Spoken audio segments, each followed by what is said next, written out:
नमस्कार, स्वागत है आपका खबर उत्तर प्रदेश में और मैं हूं आपके साथ अविना रावत। रुक करेंगे खबरों का, लेकिन उससे पहले हेडलाइंस। यूपी के सभी 18 मंडलों के लिए सीएम योगी का बड़ा निर्णय, अधिकारियों को दिए अहम निर्देश। बैंकर समिति को बैठक मुख्य सचिव की अध्यक्षता करने का निर्देश। लखनऊ में आईएएस शिव प्रसाद को बड़ी जिम्मेदारी, यूपी अनुसूचित जाति वित्त या विकास निगम के एमडी का मिला चार्ज।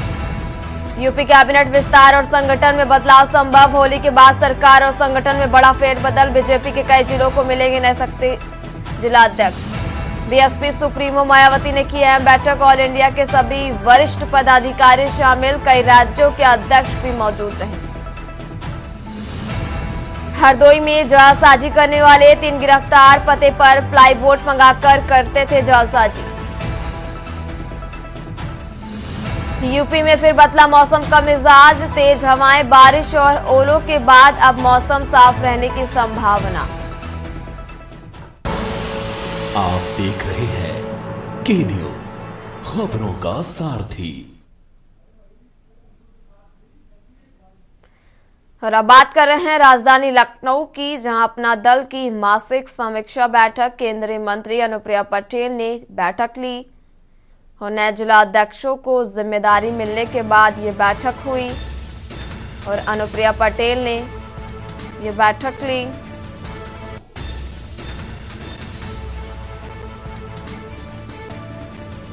और लखनऊ से खबर, जहां अपना दल की मासिक समीक्षा बैठक हुई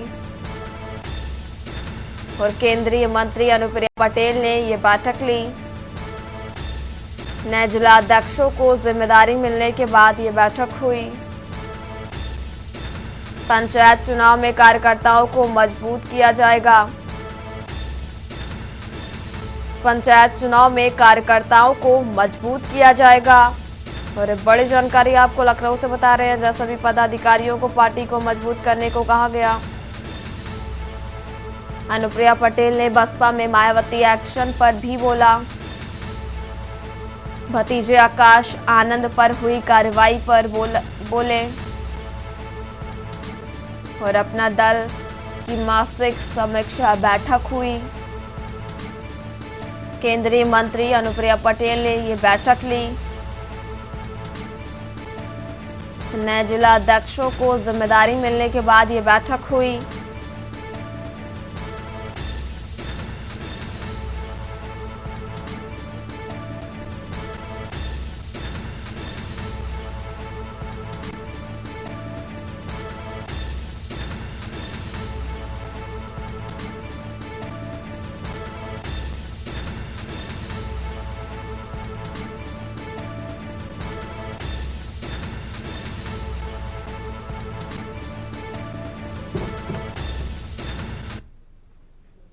और अब बात कर रहे हैं आगरा की, जहां ठगी करने वाले गैंग का पुलिस ने खुलासा किया। डिजिटल अरेस्ट कर ठगी करने वाले गैंग धरा गया। और आगरा से आपको एक खबर बता रहे हैं, जहां डिजिटल अरेस्ट कर ठगी करने वाले गैंग को धरा गया और पुलिस ने 2 शातिरों को गिरफ्तार भी किया। महिला को डिजिटल अरेस्ट कर की थी। 2 शातिरों को पहले ही गिरफ्तार कर चुकी है पुलिस। कॉलेज के बाहर स्टूडेंट्स को देते थे लालच।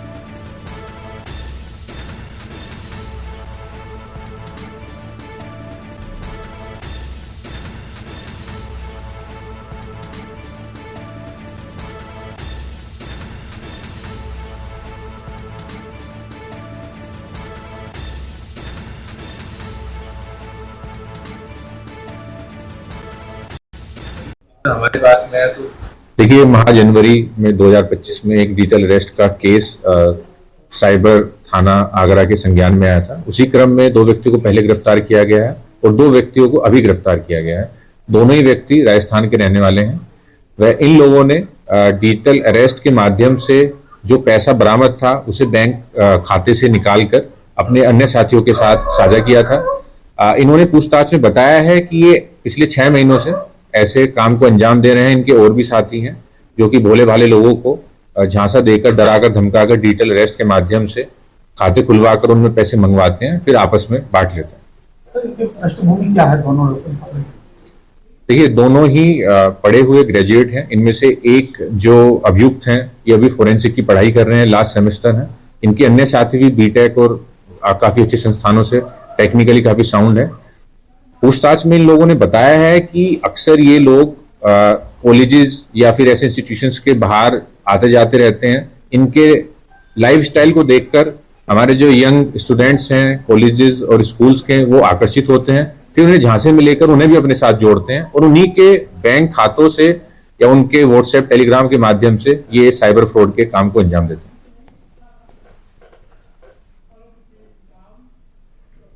और अब बात कर रहे हैं बुलंदशहर की, जहां वेलकम गर्ल से मैरिज होम में दुष्कर्म की कोशिश।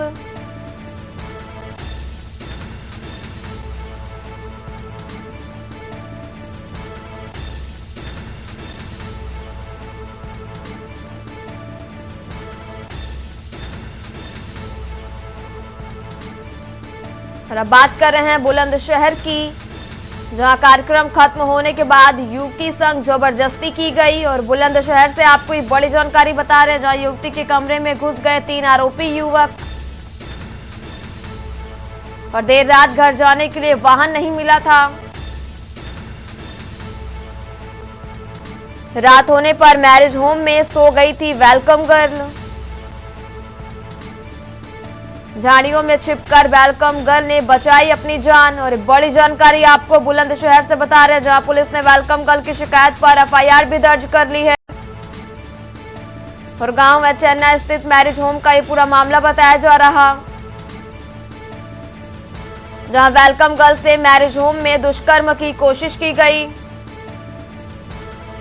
कार्यक्रम खत्म होने के बाद युवती के संग जबरदस्ती की गई। युवती के कमरे में घुस गए 3 आरोपी युवक।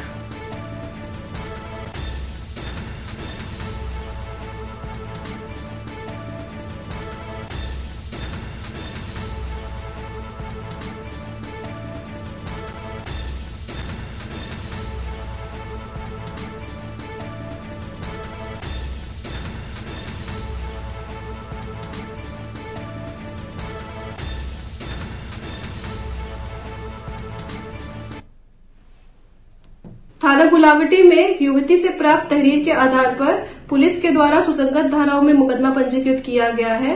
इस संबंध में अभियुक्त जुनैद पुत्र शाहिद निवासी कोतवाली देहात को मैं अवैध असला के साथ गिरफ्तार कर न्यायिक अभिरक्षा में भेजा जा रहा है। अग्रिम विधिक कार्रवाई प्रचलित है। और अब बात कर रहे हैं हापुड़ की, जहां सड़क हादसे में कार सवार एक महिला की मौत हो गई। महिला का पति व 2 बेटियां घायल बताए जा रहे। और ये हापुड़ से आपको खबर बता रहे हैं, जहां महिला का पति व 2 बेटियां घायल बताई जा रही और उपचार के लिए अस्पताल में भर्ती कराए गए। बाबूगढ़ थाना क्षेत्र के नेशनल हाईवे 9 पर यह हादसा हुआ, जहां उपचार के लिए अस्पताल में भर्ती कराए गए। बाबूगढ़ थाना क्षेत्र के नेशनल हाईवे 9 पर यह हादसा हुआ। 2 कारों के आपस में भिड़ंत से हुआ ये हादसा और महिला का पति और 2 बेटियां घायल।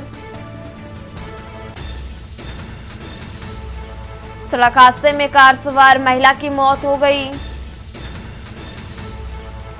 और महिला का पति व 2 बेटियां गंभीर घायल हो गई।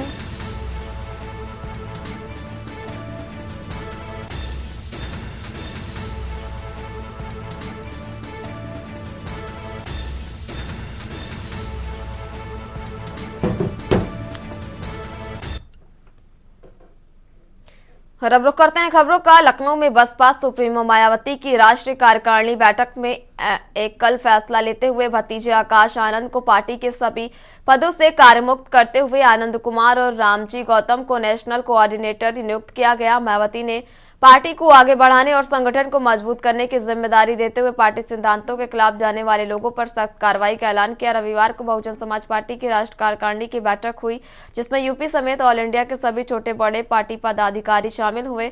खुद बसपा सुप्रीमो ने 2 घंटे तक पार्टी के पदाधिकारियों की समीक्षा करने के साथ बड़े ऐलान कर दिए। यही नहीं, पार्टी संगठन की तैयारियां कैडर के आधार पर जनाधार को सर्व समाज में बढ़ाने के अलावा पार्टी को हर स्तर पर मजबूत करने के संबंध में दिए गए निर्देशों की राज्यवार गहन समीक्षा की गई तथा इस दौरान मिली कमियों को दूर करने तथा पार्टी व मूवमेंट में हित में जरूरी दिशा निर्देश दिए गए और फैसले के बाद पार्टी के पदाधिकारियों ने इसका स्वागत किया। मायावती ने साफ कर दिया है कि आकाश आनंद के ससुर पूर्व राज्यसभा सांसद अशोक सिद्धार्थ ने पार्टी को प्रादेशिक और राष्ट्रीय स्तर पर 2 गुटों में बांट दिया था, जिससे पार्टी को काफी नुकसान हुआ है।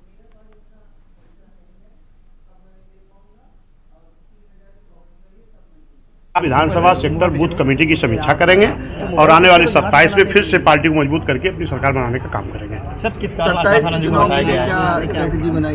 27 के लिए माननीय बहन जी के निर्देश पर जनपद विधानसभा सेक्टर बूथ की कमेटियों की समीक्षा की जाएगी और उनको पदाधिकारियों को सदस्य बनाया जाएगा। इसके बाद फिर उन्हीं कार्यकर्ताओं को बाद में कैडर करके बहुजन समाज पार्टी की फिर से मजबूती तैयारी होगी और सर्व समाज को जोड़ करके बहुजन समाज पार्टी की फिर 27 में अपनी सरकार बनाने का काम किया जाएगा। बैठक में आगामी जो संगठन को लेके वो दिशा निर्देश दिए गए सेक्टर बूथ कमेटी के गठन के लिए। क्या कोई जिम्मेदारी दी गई है? विधानसभा चुनाव करीब है। नहीं, वो तो संगठन जो पहला है वही काम करेगा, बाकी उसका जो समीक्षा और रिव्यू और जो बूथ और सेक्टर कमेटी के बारे में निर्देश दिए गए के लिए तैयारी शुरू कर दी है। वो दिशा निर्देश दिए गए, उनका हम सब कार्यकर्ताओं को पालन करना है। कोई और परिवर्तन हुआ है किसके? हर नेशनल कोऑर्डिनेटर 2 बनाए गए हैं। एक है मिस्टर आनंद कुमार जी जो पार्टी के राष्ट्रीय उपाध्यक्ष थे और दूसरे हैं रामजी गौतम जी। जी नहीं, अभी पार्टी संगठन को मजबूत करने के लिए बहन जी ने दिशा निर्देश दिए हैं, उसकी कापी आप सबको मिली गई होगी। लक्ष्मी सिंह जिला अध्यक्ष गौतम बुद्ध। चेंजिंग हुई है। एक तो माननीय आनंद जी को राष्ट्रीय कोऑर्डिनेटर बनाया और माननीय सांसद जो रामजी गौतम उनको नेशनल कोऑर्डिनेटर बनाया। और कोई नई जिम्मेदारी दी है किसी को? नहीं, ये कोई जिम्मेदारी नहीं। बाकी जी को कोई और अहम जिम्मेदारी या कुछ और परिवर्तन हुआ है? आकाश जी को कोई अभी अहम जिम्मेदारी नहीं दी है और उनकी जगह उनके फादर आनंद जी को जिम्मेदारी दे दी है। मतलब आकाश जी को हटा दिया गया? जी। 2027 का क्या कोई रणनीति बनाई? नहीं, अभी तो संगठन दुरुस्त करने की बात। और हर जिले में एक 2 कोऑर्डिनेटर्स को लगाया गया है। ये पूरे प्रदेश नहीं, पूरे देश भर में ये व्यवस्था लागू की गई है और मुझे लगता है कि आप लोगों को प्रेस रिलीज जल्दी ही मिल ही जाएगी। तो संगठन में एक बड़ा फेरबदल और इसके साथ साथ जो गांव में इन्हीं कोऑर्डिनेटर्स और ये जिला प्रभारियों के माध्यम से गांव-गांव में सेक्टर और बूथ के लेवल पे मीटिंग्स करने का निर्देश जो पहले प्राप्त हुआ था उसको आज पुनः तेज गति से करने का जो है निर्देश मिला है। और साथ ही साथ ये भी है कि जो हमारे महापुरुषों का इतिहास रहा है, हमारे बाबा साहब डॉक्टर अंबेडकर, महात्मा ज्योतिबा फुले, शाहू जी महाराज, माननीय कांशीराम साहब और बहुजन समाज पार्टी के जिस प्रकार से गठन में जो संघर्ष हुआ है, इस संघर्ष को हमें जनता तक अच्छे तरीके से पहुंचाना है। तो आज बहन जी ने पूरे देश की मीटिंग बुलाई थी इधर, तो वहाँ जो है संगठन पर बहुत जोर दिया है बहन जी ने। जो संगठन है अधूरा बना पड़ा है जहाँ जिन जिलों में, और जहाँ कुछ लोग निष्क्रिय हैं तो उनको हटा करके उनकी जगह पर, जैसे विधानसभा होती है, जैसे सेक्टर होते हैं, बूथ होते हैं, बूथ पे हमारे पदाधिकारी होते हैं, सेक्टर में पदाधिकारी होते हैं, ऐसे ही विधानसभा में पदाधिकारी होते हैं। तो जो निष्क्रिय लोग हैं उनको हटा करके उनकी जगह पर दूसरे लोगों को लाना है और जहाँ नहीं बना है उन्हें नए सिरे से 2027 को देखते हुए नए सिरे से ये संगठन को तैयार करना है। ये बिहार में हमने पहले बोला, बिहार में हमारे पार्टी के जो कार्यकर्ता हैं सभी लोग पूरी ताकत के साथ, सिद्दत के साथ लगे हुए हैं। 100% हम बिहार में कुछ अच्छा करने वाले हैं। बस देखिए, मैं ज्यादा बातें नहीं करता हूँ। थैंक यू, धन्यवाद आप सभी लोगों को बहुत बहुत धन्यवाद। Thank you. मैं बिहार को लेकर के देख रहा हूँ, बिहार देख रहा हूँ, मैं बिहार की बात कर रहा हूँ।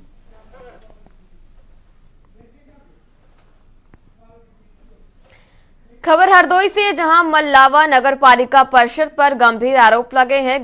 पीड़ित तौफीक ने आरोप लगाया है कि नगर पालिका परिषद ने उसे 2001 से प्लम्बर के रूप में कार्य करने को बावजूद लगभग 30,000 रुपए का भुगतान नहीं किया। तौफीक ने IGRS पर झूठी आख्या लगाने का भी गंभीर आरोप लगाया। तौफीक के मुताबिक ये मल्लावा पालिका परिषद में पिछले कई वर्षों से प्लम्बर के तौर पर काम कर रहा था, लेकिन अब तक उसका लंबित भुगतान नहीं किया गया। शिकायत के बावजूद नगर पालिका परिषद के कर्मचारी पूरी तरह से अनदेखी कर रहे हैं और उसने द्वारा लगाए गए आरोपों का कोई समाधान नहीं हुआ। पीड़ित तौफीक ने इस मामले को लेकर DM से पुनः गुहार लगाई है।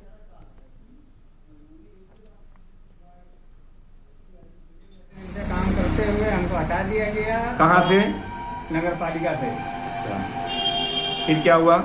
हुआ ये कि जब पैसा मांगा तो उसको टालावाली करके कहीं इससे कहीं उससे कह रहे निकल जाएगा। आज भी वो पैसा निकला नहीं। जब ज्यादा उसमें खोजबीन की तो एप्लीकेशन DM साहब को दिया तो उसके ऊपर जवाब ये दिया गया है कि वो पैसा निकल चुका है। झूठी रिपोर्ट लगा के 2 गवाहों को भेज दिया गया कि ये पैसा निकल चुका है। पैसा तुमको मिला कि नहीं मिला? अभी नहीं। कितना पैसा है? करीब 27,000 रुपए का आसपास।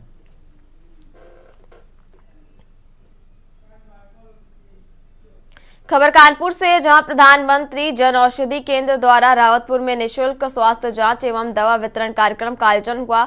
सुबह 11 बजे से लेकर दोपहर 3 बजे तक ये कार्यक्रम चला। मुख्य अतिथि के रूप में डॉक्टर RK गुप्ता शामिल हुए। वहीं डॉक्टर नितेश सिंह और डॉक्टर राजेश चौधरी ने कार्यक्रम में शिरकत की, जबकि विशिष्ट अतिथि के रूप में ADGC कानपुर एवं प्रदेश अध्यक्ष यात्री जन कल्याण समिति जितेंद्र कुमार पांडे पहुंचे। कार्यक्रम का उद्देश्य लोगों को स्वास्थ्य के प्रति जागरूक करना, उन्हें मुफ्त स्वास्थ्य सेवाएं प्रदान करना था। कैंप में आए लोगों की शुगर और अन्य स्वास्थ्य प्रशिक्षण किए गए और उसके साथ ही निःशुल्क दवा वितरण भी की गई।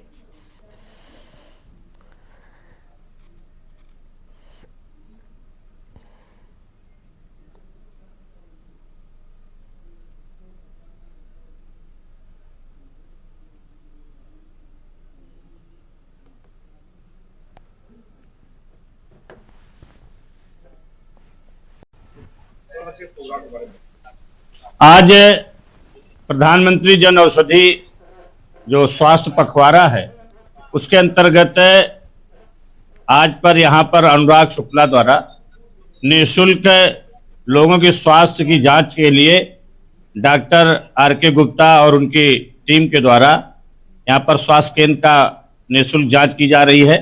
उसके बाद लोगों को जो भी दवाइयाँ लिखी जा रही हैं, अनुराग शुक्ला का जो जन औषधि केंद्र के तहत मेडिकल स्टोर है, सबको निःशुल्क दवा दी जा रही है और सभी के स्वास्थ्य के प्रति यहाँ पर उनके खूनों की जांच भी हो रही है।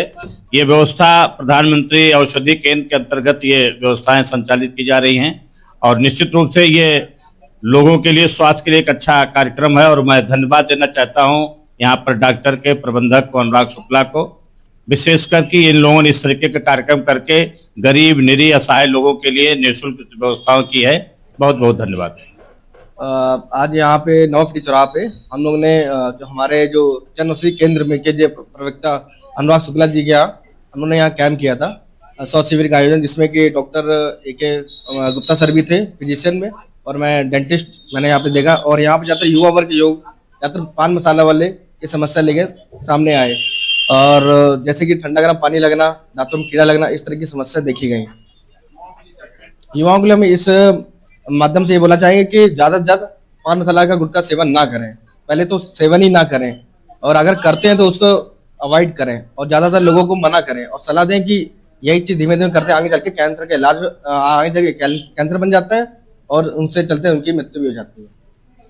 और हमारे जन औषधि का जो ये पखवाड़ा चल रहा है उसके अंतर्गत आज 2 मार्च को निःशुल्क स्वास्थ्य शिविर कैंप का आयोजन किया गया है, जिसमें हमारे प्रमुख रूप से डॉक्टर साहब RK Gupta ji, physician dentist doctor Nitesh Singh ji और फिजियोथेरेपिस्ट हमारे डॉक्टर राजेश चौधरी जी ये मौजूद हैं। ये सब लोग निःशुल्क जांचें भी कर रहे हैं। डॉक्टरों के द्वारा जो भी जांचें लिखी जा रही हैं वो जांचें भी निःशुल्क है, दवाइयों का वितरण भी निःशुल्क किया जा रहा है। ये सब इस पखवाड़े के अंतर्गत जो हम लोगों को निर्देशित किया गया था कि इस पखवाड़े में 2 मार्च को निःशुल्क कैंप का आयोजन किया जाएगा, तो वो हमारा काकादेव रावतपुर नवा फैक्ट्री चौराहे के पास एकता स्वीट से पहले ये जन औषधि केंद्र है, यहीं पे इसका आयोजन किया गया है।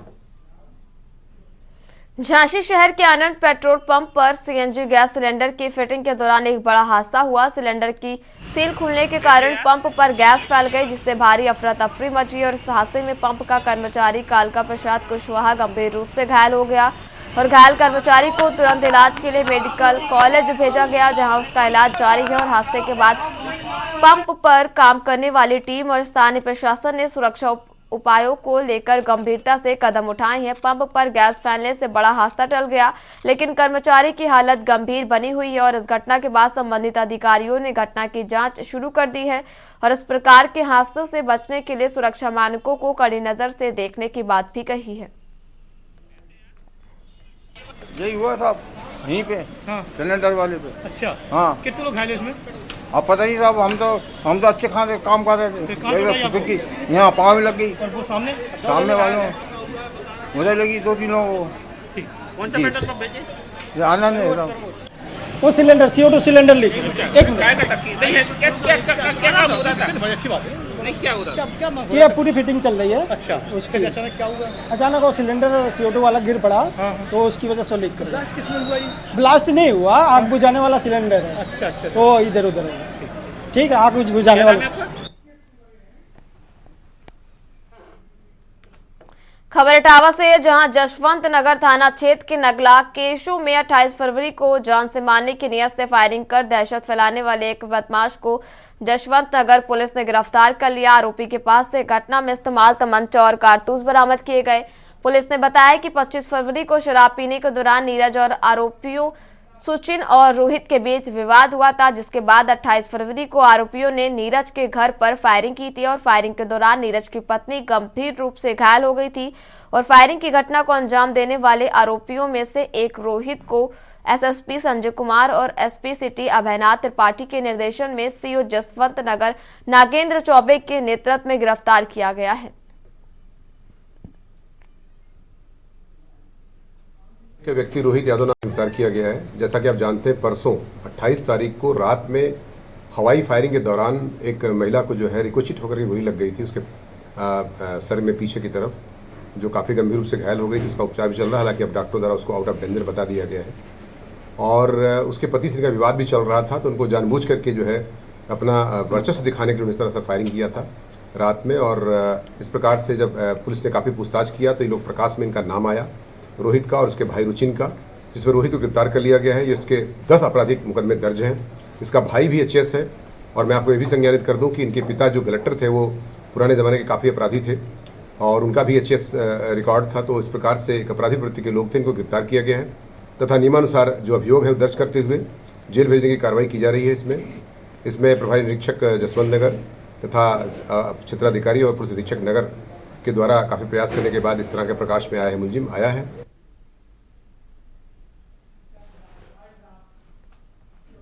उत्तर प्रदेश की खबरों में फिलहाल इतना ही। आप देखते रहिए के न्यूज़ इंडिया। नमस्कार।